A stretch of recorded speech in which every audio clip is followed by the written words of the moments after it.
Good afternoon. Hi, I'm Dr. Richard Kettelkamp. I'm a cardiologist and I've been with UnityPoint St. Luke's Hospital and a cardiologist here in Cedar Rapids for 14 years. In that time, I practice as an interventional cardiologist. I do endovascular cardiology and structural cardiology, which means I see patients in the office and I can follow them for the long term, but I also do sort of minimally invasive cardiac procedures, heart catheterizations, stents, work on blockages in basically any artery, and fix holes in the heart, replace heart valves, so forth. In that amount of time, I've seen a large number of women who've been affected by heart disease, and it's the reason we're here for Go Red for Women. So what is Go Red for Women?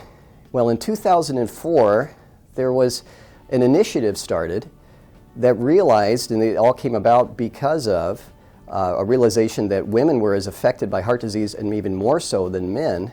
And at the time, it was felt that women were protected because of estrogen and various other things from heart disease. Well, in fact, more women were dying of heart disease than men, and it became apparent that women's presentations were atypical. They wouldn't have the normal presentation of chest pain and so forth. So there was a real initiative to get out the word. Women are affected by heart disease, and we need to do something about that. So as part of this initiative, women have now been much better and more proactive about seeing their primary care physicians, following with the cardiologist that they need to, and aware of their 4 numbers. And you've probably heard this before. There are 4 things you should be very aware of. One is blood pressure. The other is your blood sugar. What is your blood cholesterol? And what is your BMI, which is your basal metabolic index, or your body surface area to height. And all of those have factors and have an impact on your cardiovascular health. And so we've all been more aware of that. Women in particular are really taking initiative in their own health. There is a new crisis, and part of the reason we're here today doing this virtually, and we all know what that is as COVID, and that has had some significant and serious cardiovascular issues that aren't obvious or readily apparent. Initially, when the COVID crisis came about in March and in April, there was a remarkable drop in the number of patients coming in to be treated for acute heart problems. So patients were delaying their presentation for heart failure, for heart attacks and heart care.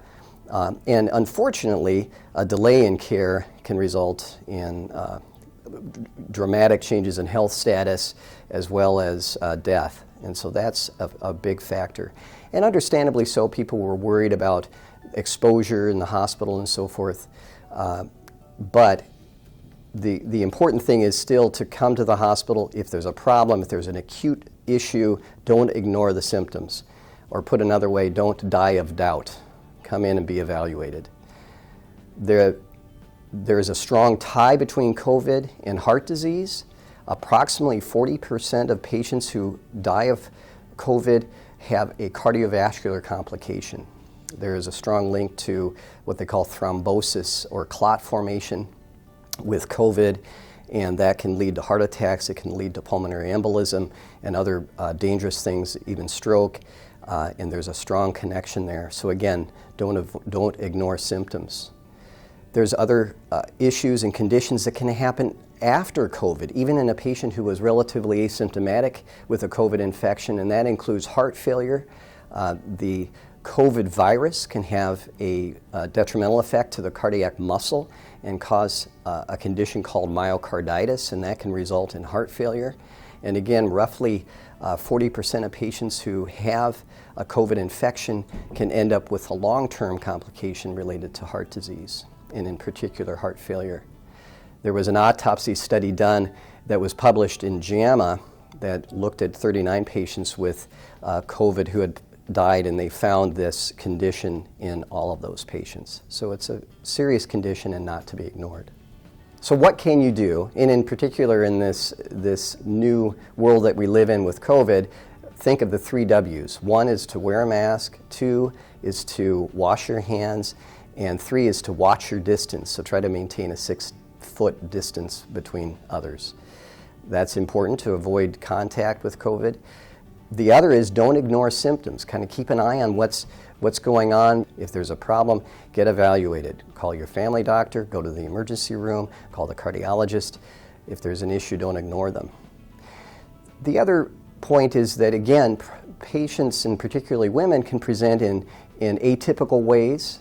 Symptoms such as even exertional shortness of breath, troubles with chest pain or heartburn, even toothache or jaw pain, simple things like that can be sort of misleading. You think it's a toothache, and in fact it could be heart disease. So don't ignore symptoms, particularly if they're persistent and they're recurrent. Other things you can do: keep your appointment with your doctors.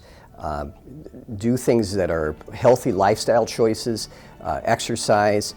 Roughly 30 to 40 minutes every day of some type of moderate exercise is excellent. No days off. It doesn't have to be something fancy. You can just go out and walk the neighborhood. If you're comfortable, you can go out and get a gym membership, but just get out and do it. Eating healthy, heart-healthy diet, low-fat, low-cholesterol foods, a choice you make every day, that's very important, and that has impact for the long term. Watching your numbers, again, your blood pressure control, your cholesterol control, your weight.